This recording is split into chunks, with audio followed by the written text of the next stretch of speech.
धर्मेंद्र राठौर से आपकी क्या अदावत है? कांग्रेस के पास मुद्दे नहीं है? मैंने भी मांगा और भी कई जने मांगते हैं। पार्टी किसी को भी टिकट देगी, कांग्रेस के सिपाही हैं हम। अजमेर लोकसभा चुनाव के लिए बीजेपी और कांग्रेस अपनी अपनी जोर आजमाइश कर रहे हैं। पूरी ताकत से ये 2024 का रण जीतने की रणनीति बना रहे हैं। आज हमारे साथ चुनावी दंगल में मौजूद हैं अजमेर शहर कांग्रेस कमेटी के निवर्तमान जिला अध्यक्ष विजय जैन। विजय जैन भी कांग्रेस पार्टी की ओर से अजमेर लोकसभा के लिए मजबूत दावेदार है, क्योंकि अजमेर लोकसभा क्षेत्र में वैश्य समुदाय की संख्या करीब 1.5 लाख से अधिक है और विधानसभा चुनाव में विजय जैन ने अजमेर उत्तर से अपनी दावेदारी जताई थी। लेकिन गहलोत व पायलट कैंप में गुटबाजी हावी होने के कारण जैन को टिकट नहीं मिल पाया था। विजय जैन सचिन पायलट के समर्थक माने जाते हैं। पेशे से ये व्यवसायी हैं। जैन समाज सहित विभिन्न सामाजिक संगठनों में अपनी खास पहचान के लिए जाने जाते हैं विजय जैन। विजय जैन की आरटीडीसी के पूर्व चेयरमैन धर्मेंद्र राठौड़ और कांग्रेस से निष्कासित पूर्व विधायक डॉक्टर श्री गोपाल बाहेती से अदावत रही है। ये दोनों नेता पूर्व मुख्यमंत्री अशोक गहलोत के राइट हैंड माने जाते हैं, तो वहीं विजय जैन अजमेर में सचिन पायलट के राइट हैंड माने जाते हैं। अजमेर लोकसभा क्षेत्र से सचिन पायलट सांसद व मंत्री रहे हैं। अजमेर लोकसभा क्षेत्र में कांग्रेस का टिकट सचिन पायलट की मर्जी के बिना संभव नहीं है, ऐसा राजनीतिक विशेषज्ञों का मानना है। विजय जैन एनएसयूआई के समय से कांग्रेस से जुड़े हुए हैं। कांग्रेस जिला अध्यक्ष विजय जैन से उनके दावेदारी को लेकर बात करेगी मरुधरा टुडे के संपादक सहर। नमस्कार विजय जैन जी, स्वागत है आपके मंच के खास कार्यक्रम चुनावी दंगल में। जैसे कि लोकसभा चुनाव आने वाले हैं और आपकी तैयारी में लगी हुई हैं, तो कुछ सवाल हम अपनी जनता से भी साझा करेंगे आपके द्वारा। बिल्कुल। आपको कांग्रेस पार्टी अजमेर से टिकट देती है लोकसभा चुनाव का, तो अजमेर के लिए पहली प्राथमिकता आपकी क्या रहेगी? आप अपने दर्शकों से साझा करिए। देखिए, मेरा सबको नमस्कार। और जैसा कि आगामी लोकसभा चुनाव होने जा रहे हैं, उसमें अगर पार्टी प्रत्याशी के रूप में चयन करती है तो निश्चित तौर पर एक सच्चे सिपाही की तरह मैं पार्टी का काम करूँगा। और सबसे बड़ी चीज़ जो कांग्रेस पार्टी की शुरू से रीति है, और कांग्रेस पार्टी ने हमेशा सभी समाजों को, सभी वर्गों को लेके काम किया। जहाँ विकास की बात रही है तो कांग्रेस पार्टी ने जो आज़ादी से लेके, जहाँ भारत में सुई भी नहीं बनती थी और इतने बड़े बड़े कल कारखाने, इतने बड़े इंस्टीट्यूशंस और इतने बड़े बड़े जो है स्वास्थ्य केंद्रों को लें, चाहे अपन साइंस के सब चीज़ों को लें, जितने भी उपक्रम हैं उन चीज़ों का जो विकास किया है, तो वो सोच कांग्रेस की है। और उसके तहत जो अजमेर के अंदर, अजमेर काफ़ी टाइम से पिछड़ा हुआ है। माननीय सचिन पायलट साहब जब अजमेर से सांसद बने तो विकास की झड़ी लगी 5 साल में, लेकिन लगातार 5 बार राजा सिंह जी सांसद बने, एक बार हमारे जो है अभी भागीरथ चौधरी जी बने, इससे पहले हमारे जो स्वर्गीय हो गए हैं हमारे सावरलाल जी जाट, वो भी, उनको भी मौका मिला। लेकिन आप विकास देख सकते हैं, पूरा 5 साल सावरलाल जी को हो गया।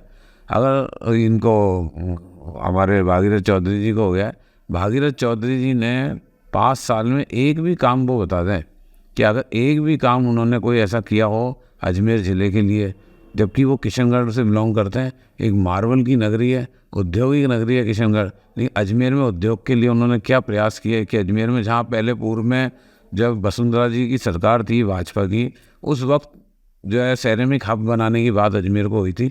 आज ज्यों की त्यों पड़ी हुई है सेरेमिक हब की बात, जहाँ इन्होंने की वहाँ ख़त्म हो गई। आज हम अगर बात करें राष्ट्रीय स्तर पर, तो आज जो है दिल्ली से या केंद्र में बैठी हुई सरकार से क्या हमें लाभ मिल रहा है? जो स्थिति पहले थी उससे बदतर स्थिति है। एयरपोर्ट लेके आए तो हमारे सचिन पायलट साहब लेके आए, सेंट्रल यूनिवर्सिटी लेके आए तो सचिन पायलट साहब लेके आए, वर्ल्ड क्लास रेलवे स्टेशन किया तो सचिन पायलट साहब ने किया। जहाँ स्लम फ्री सिटी करने के लिए जो बात की सचिन पायलट साहब ने, उसको भी इन्होंने तहस नहस कर दिया। और ले दे के शहर के अंदर हम बात करें तो एलिवेटेड रोड बनाकर इन्होंने शहर का बिल्कुल व्यापारिक वर्ग के साथ बहुत कुठाराघात किया। इसका वैकल्पिक मार्ग जो है, इसका रास्ता था, क्योंकि अजमेर की जिस तरह से भौगोलिक स्थिति है तो उस हिसाब से सूट नहीं कर रहा था। पूरा बाजार ख़त्म करके आपने एलिवेटेड रोड बनाया, जिसका भी सब जनों को फ़ायदा नहीं मिल रहा। आज ट्रैफिक नीचे और ऊपर बराबर स्थिति में स्थिति में चल रहा है। तो मैं तो ये मानता हूँ कि इनका विज़न ही नहीं है कुछ शहर के लिए करने का। इन्होंने जो भी कुछ किया वो कोई ज़िले में विकास की बात बिल्कुल भी नहीं की है। आज पानी की बात को लेकर भी हम करें तो अभी फिर गर्मी आ रही है, फिर हमें मालूम पड़ जाएगा कि स्थिति क्या है। तो आज जिन योजनाओं की आज इन्होंने बात की, जिसके लिए हम जो है आज ईस्टर्न कैनाल वाली बात जो कांग्रेस कर रही थी, उस चीज़ को इन्होंने पूरे 5 साल निकाल दिया। हमारी इतनी डिमांड रही, हमने इतनी हड़तालें की, इतना हमने उसके लिए मांग की, लेकिन नहीं की। आज बीजेपी सरकार ये फिर इन्होंने चुनाव को लेके लॉलीपॉप हाथ में दिए, जिसका सार्थक जो है परिणाम हमारे सामने आ जाएगा लोकसभा चुनाव के बाद क्या करना चाहते हैं। पूर्व सांसद भागीरथ चौधरी के कार्यकाल से कितना संतुष्ट हैं? मैं वही बता रहा हूँ आपको कि 5 साल के अंदर वो एक कार्य गिना दें कि 5 साल में मैंने अजमेर ज़िले के लिए कार्य किया है, तो मैं उनकी इस बात से बिल्कुल सहमत हो जाऊँगा कि वास्तव में आपने अजमेर की बात रखी है। आज जितनी ट्रेनें चल रही थी वो चल रही हैं, ज्यों की त्यों स्थिति हो रही है। हमारा कारखाने का जो है यहाँ से उठ के जो है यूनिट जा रहे हैं, कैरिज की यूनिट यहाँ से उठ के जा रहे हैं। आज हमारे सेंट्रल डिपार्टमेंट से हमारे एक भी योजना या एक भी किसी चीज़ का फ़ायदा सीधा 5 बजट में अगर हमें मिला हो तो आज भागीरथ चौधरी जी बता देंगे भी 5 बजट के अंदर मैंने अजमेर के लिए लड़ाई की। युवाओं के लिए क्या बात की आपने? अजमेर का युवा पढ़ने के बाद जो है कहाँ जाएगा? उसको या तो गुड़गांव जाना है, या पूना जाना है, बेंगलोर जाना है, कहीं ना कहीं मतलब उसको मेट्रोपॉलिटन सिटी के अंदर जाना पड़ रहा है, क्योंकि अजमेर में उनके लिए कोई वैकल्पिक व्यवस्था ही नहीं है, उनके लिए रोजगार की कोई व्यवस्था ही नहीं है। ऐसा औद्योगिक क्षेत्र विकसित ही नहीं कर पाया अजमेर में। सांसद कांग्रेस पार्टी से आपके अलावा कौन कौन प्रत्याशी? देखिए, पार्टी में काम करने वाला हर व्यक्ति जो है वो चाहता है कि मुझे पार्टी मौका दे। पार्टी ने, मैंने विधानसभा में चुनाव में टिकट मांगा, पार्टी ने उचित समझा, वो निर्णय किया और हमने हमारा काम किया। और आज हम लोकसभा में टिकट मांग रहे हैं, तो ऐसा नहीं है, पार्टी को अगर उचित लगेगा हमें देगी, और नहीं लगेगा कि कोई उनको दूसरा अच्छा कैंडिडेट नज़र आ रहा है या दूसरे पे अगर वो कर रहा है तो भी हम तो हमारा काम करेंगे। और हमारा बिल्कुल एक ही उद्देश्य है कि कांग्रेस पार्टी किसी भी तरह है, क्योंकि देश की इस वक्त जो दिशा और दशा हो रखी है वो वास्तव में बहुत दयनीय है। लोग अभी उस चीज़ को जब समझेंगे, जब उनको मालूम पड़ेगा। आज 10 साल तो हो गए हैं, जो वादे इन्होंने किए, एक भी वादा केंद्र में बैठी हुई सरकार ने पूरा नहीं किया। मोदी जी ने इतने लुभावने वादे किए, चाहे जो है मोदी जी ने हमसे बात की कि भी युवाओं को मैं रोज़गार दूंगा, 2 करोड़ युवाओं को प्रतिवर्ष, चाहे मोदी जी ने बात की कि हम जो है काला धन लेके आएंगे, चाहे आतंकवाद मिटाएंगे, चाहे नोटबंदी की बात की, जीएसटी में इन्होंने जो है कम से कम 60 बार से ज़्यादा बदलाव किया। जिस सरकार का कोई विज़न ही नहीं था किसी चीज़ का, जहाँ बात कर रहे थे कि भाई हम जो है देश के अंदर जो है पूरा भारत के अंदर एक विकसित राष्ट्र के रूप में उभार के लेके आएंगे, तो मेरे को तो उसका विकास जो अजमेर में देखने को मिल जाए हमें। तो अगर कोई आदमी बता दे कि अजमेर की स्थिति बद से बदतर होती जा रही है, लगातार भारतीय जनता पार्टी की जो इतनी बार सांसद अजमेर से चुना है, जहां आरएसएस का गढ़ जो है नागपुर के बाद अजमेर बना हुआ है, आज उस स्थिति में जो है भारतीय जनता पार्टी उस जगह पे कुछ नहीं कर रही है, तो इनका विजन ही नहीं है, लोगों को खाली गुमराह करने की बात करते हैं। कांग्रेस पार्टी में अभी कोई कार्यकारिणी नहीं, कोई बूथ स्तर नहीं, अध्यक्ष नहीं, संगठन अस्त-व्यस्त है, फिर कांग्रेस कैसे चुनाव लड़ेगी जबकि बीजेपी दिनों दिन अपनी पार्टी को मजबूत कर रही है? देखिए, अगर आप संगठन की बात कर रहे हैं तो कौन सा ऐसा कार्य है, कर्म है जो हमने नहीं किया। आंदोलन बड़े से बड़े हमने किए, और हमने जो भी हमें पार्टी ने कार्य दिए, क्योंकि मुझे अभी जिम्मेदारी पार्टी ने दे रखी है। जहाँ अध्यक्ष की बात है, चाहे मुझे अभी उन्होंने वापस रिपीट नहीं किया, लेकिन संपूर्ण जिम्मेदारी जो है पार्टी ने हमें दे रखी है। आज सारे कार्यक्रम जो है हमारे द्वारा ही किए जाते हैं। ब्लॉक अध्यक्ष हमारे बन चुके हैं, मंडल अध्यक्ष हमारे बन चुके हैं, और बूथ लेवल तक ऑलरेडी हमारे पास पूरी लिस्ट है। और अभी हाल ही में जो हमारे विधानसभा के चुनाव हुए, उन्होंने उन कार्यकर्ताओं ने काम भी किया है। बीजेपी ने तो अपने चुनाव प्रबंधन की मीटिंग लेना चालू कर दिया है। डिप्टी सीएम दिया कुमारी अजमेर दौरा भी कर रही हैं, कार्यकर्ताओं की मीटिंग भी ले चुकी हैं। कांग्रेस कब तक नींद में जा रहेगी? देखिए, बात ये नहीं है, हमारी मीटिंग चल रही है। अभी इस वक्त भी हमारी जूम मीटिंग चालू है, जो कि अभी जयपुर में हमारे जो है कांग्रेस के वार रूम जो है वहाँ से मीटिंग चल रही है। और लगातार कहीं ना कहीं प्रभारी के रूप में, पर्यवेक्षक के रूप में अजमेर हमारे कम से कम 4 जो है हमारे प्रभारी के रूप में दौरे हो चुके हैं। और लोकसभा टिकट के लिए भी जो बात हुई, और कार्यकर्ताओं को जो लोकसभा में जीत का जो है हमें मंत्र देने के लिए भी जो बात हुई, तो लगातार हमारे नेता संपर्क में हैं और कहीं ना कहीं ऊपर की तैयारी चल रही है। और नीचे स्तर पर जो है बिल्कुल आपका कहना मैं मान रहा हूँ कि एक बार हमें जिला कांग्रेस कमेटी की कार्यकारिणी जो है वो बनाने का, या उन्हें वापस जो है हमारे जो कार्यकारिणी इन्होंने प्रदेश ने भंग की थी उसको पुनः बहाल करने का अगर जो मौका मिलेगा तो मैं प्रदेश अध्यक्ष जी से बात करूँगा, क्योंकि अति आवश्यक है कि अब जो है लोकसभा के चुनाव में सब लोग जो है एक्टिव हो जाएं। बाकी ब्लॉक, बूथ और मंडल हमारा कंप्लीट तैयार है, वार्ड स्तर पर हमारा संगठन तैयार है। कांग्रेस के पास एक सीमित वोट बैंक है, कांग्रेस के पास मुद्दे नहीं है, चुनाव लड़ने के लिए बीजेपी का कहना। देखिए, बीजेपी का कहना बहुत अच्छा है। बीजेपी का कौन सा मुद्दा है? बीजेपी का सिवाय मंदिर, मस्जिद, भारत, पाकिस्तान और जहाँ हम बात करें हिंदू मुस्लिम, तो ये तो हमारे देश की कभी संस्कृति रही नहीं। आज हमारा देश सभी समाज और सभी वर्गों को साथ लेके चलने वाला था। उन नेताओं ने जो हमारे देश में आज़ादी दिलाई, उन नेताओं ने जब डट के मुकाबला किया तो उस वक्त तो हमारे कई मुस्लिम भाई भी जो है उसमें शहीद हुए। कई मुस्लिम भाई आज भी हमारे जो स्वतंत्रता सेनानी के रूप में आज़ादी के बाद जो रहे हैं, और आज हमारा जो देश के अंदर योगदान और बलिदान देखने को मिल रहा है वो सभी समाज और सभी वर्गों को मिल रहा है। ये भारतीय जनता पार्टी की गलतफहमी है, क्योंकि ऐसी चीज़ जो होती है वो बार बार नहीं चलती है। आपने एक बार आदमी को गुमराह कर दिया, लेकिन दूसरी बार फिर आपने कहीं ना कहीं जो है राष्ट्र हित के मामले को लेकर या लोगों की भावना को जगाकर, पुलवामा जो मैटर हुआ उससे भी थोड़ा परिवर्तन आया। अब आप फिर चुनाव आए, क्योंकि एक चुनाव से पहले आप कोई ना कोई ऐसा मैटर तैयार करते हैं। तो आपने राम मंदिर की बात की, राम मंदिर बनाना ये ना आपका इसमें कोई रोल है, ये तो ऑलरेडी जो है हमारे माननीय जो सर्वोच्च न्यायालय का फैसला था। और राम मंदिर के लिए बल्कि मैं तो कहूँगा भारतीय जनता पार्टी अपना हिसाब दे। जो इन्होंने 35 साल में लोगों से पैसे इकट्ठे किए थे, उस पैसे का क्या किया इन्होंने? उन लोगों को हिसाब तो दे कि हमने आपके पैसे लिए थे। ये सारा पैसा तो जो है लग रहा है जो अपनी अलग व्यवस्थाओं से लग रहा है, उस पैसे का कोई हिसाब नहीं है। और जहाँ बात करें तो ये राम मंदिर सबकी भावनाओं का है, इसमें कोई किसी समाज को या किसी को ठेस पहुंचाने वाली बात नहीं है, सबके आस्था की केंद्र है। और आज रामचंद्र जी कोई भारतीय जनता पार्टी के लाए नहीं है। जिस तरह मौका दे रहे हैं कि मोदी जी की जब रामचंद्र जी को जैसे यहीं लेके आए, अरे रामचंद्र जी को आप लेके आओ या आप रामचंद्र जी के काल में आए हो।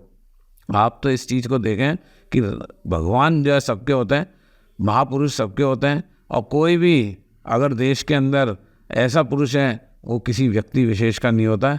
रामचंद्र जी के प्रति सबकी आस्था है। भारतीय जनता पार्टी मंदिर के नाम पर अगर गुमराह कर रही है तो पहले जवाब दे कि उन युवाओं को जो 2 करोड़ लोगों को रोजगार देने की इन्होंने बात की, या इन्होंने बात की भ्रष्टाचार मिटाने की, या इन्होंने बात की जो हमारे देश के अंदर विकास की, या इन्होंने बात की आज हमारे देश के अंदर जितने भी उपक्रम थे, चाहे वो रेलवे के हैं, चाहे वो हमारे या इसके एयरपोर्ट अथॉरिटी के हैं, चाहे हमारे जो है बंदरगाहों के हैं, चाहे हमारे संचार के हैं, सब चीज़ों को इन्होंने बेच दिया है। और बेच के अरबों खरबों रुपए जो देश की इतने सालों में संपत्ति बनी थी उसका क्या हिसाब किया इन्होंने, ये भी बता दें। आज रेलवे की ज़मीनें बेची जा रही हैं, आज बंदरगाहें जो 3-3 लाख करोड़ की ज़मीन है उनको 20-20 हज़ार करोड़ रुपए में अगर किसी बड़े कॉरपोरेट घराने को दी जा रही हैं, तो इसका हिसाब भी तो आप देश को देते हैं, युवाओं को देते हैं कि आप किस मुद्दे पर लोगों के बीच में जाएंगे।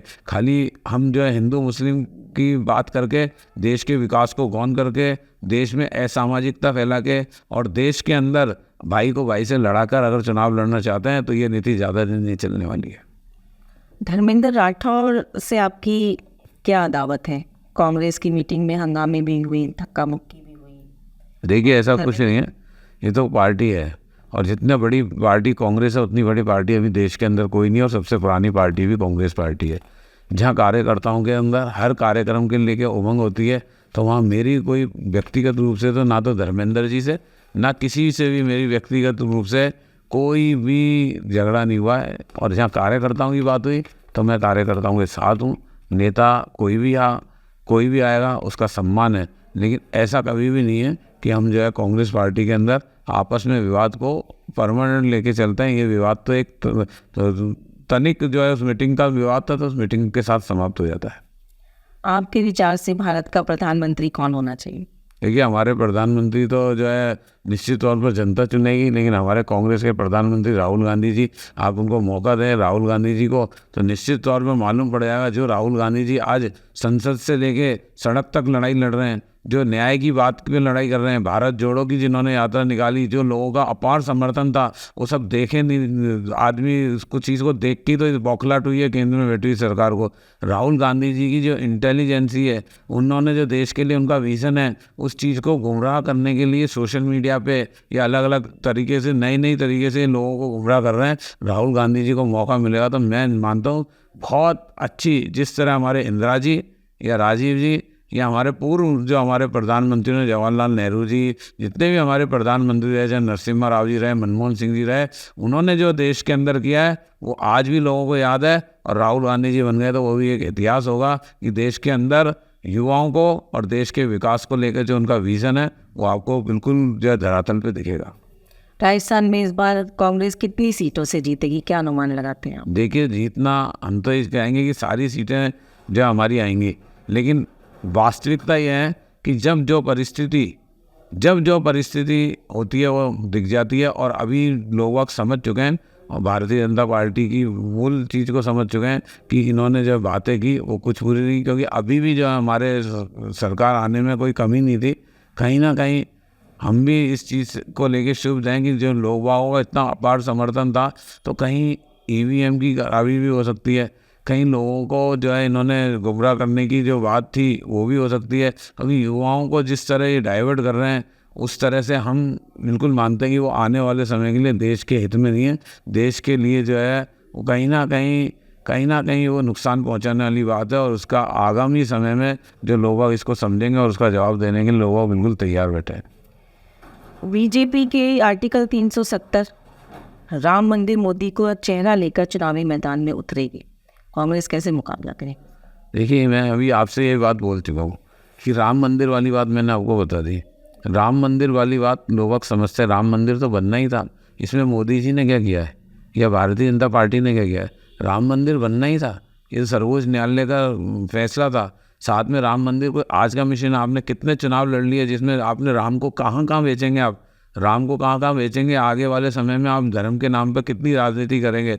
आपको राजनीति करनी है तो वास्तव में देश के विकास के नाम पे करें, सब लोगों को साथ लेके राजनीति करें, फिर दूध का दूध और पानी का पानी होगा। और जहाँ बात कर रहे हैं हम 370 की, तो 370 की बात कर रहे हैं, तो 370 के बाद हम क्या देख रहे हैं? कश्मीर में पहले क्या था और अब क्या हो गया? जैसा कश्मीर पहले था वैसा ही कश्मीर अब है। ये खाली आपकी एक दिखावटी है। ये सारी बातें, आप चाहे 3 तलाक वाली बात की आपने, चाहे कोई सी बात की, ये खाली एक इन्होंने उस टाइम इशू बनाया जब चुनाव है, और उस देश के माहौल बना के और खाली आपस में जो धार्मिक जो है असमंजसता पैदा करने की इन्होंने प्रयास किया है।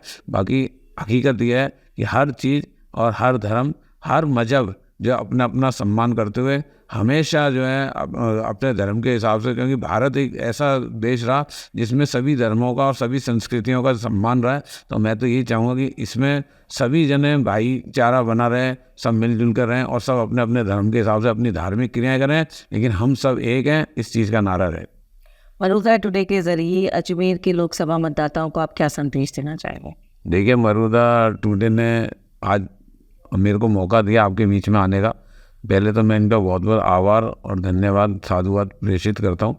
साथ ही मैं ये चाहूँगा कि भी निष्पक्षता, निर्विक्ष और सत्यता पर जो है अगर कोई हमारी मीडिया काम कर रही है, तो उस मीडिया का कहीं ना कहीं जो है जनता के बीच में सही बात को पहुंचाने का तरीका जो है वो बहुत ही अच्छा मरुदा टुडे का है। और मरुदा टुडे ने आज आपके बीच में हमें लेके आए हैं, तो आप मान के चलें जो मैंने सब कहे वो बिल्कुल सच्चाई है, और उस सच्चाई को ये आपको दिखा रहे हैं। तो निश्चित तौर पर आप इस चीज़ को स्वयं फैसला कर सकते हैं कि आने वाला समय किसका होगा। अगर मीडिया हमारी सच्चाई दिखाती रहेगी तो मोदी जी आपको भी मालूम पड़ जाएगा कि देश के अंदर वास्तव में क्या हो रहा है। यदि आपको टिकट नहीं मिल पाता है, कांग्रेस से किसी और मजबूत प्रत्याशी को टिकट मिल जाता है, तो आप क्या कहना चाहेंगे इस पर? देखिए, मैंने आपको पहले ही कहा, ये तो प्रक्रिया है।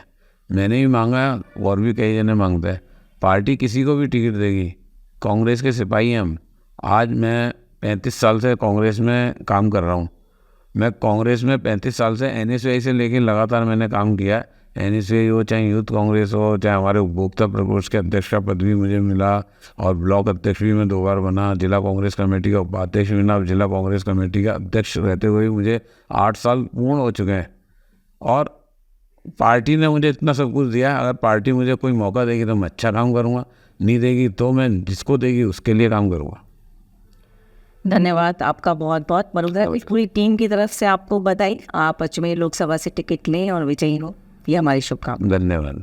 देश दुनिया और शहर की खबरों की जानकारी के लिए देखते रहिए मरुधरा टुडे। मरुधरा टुडे के चैनल को सब्सक्राइब करें, नीचे दिए गए बेल आइकन को प्रेस कर लाइक, कमेंट और शेयर करें।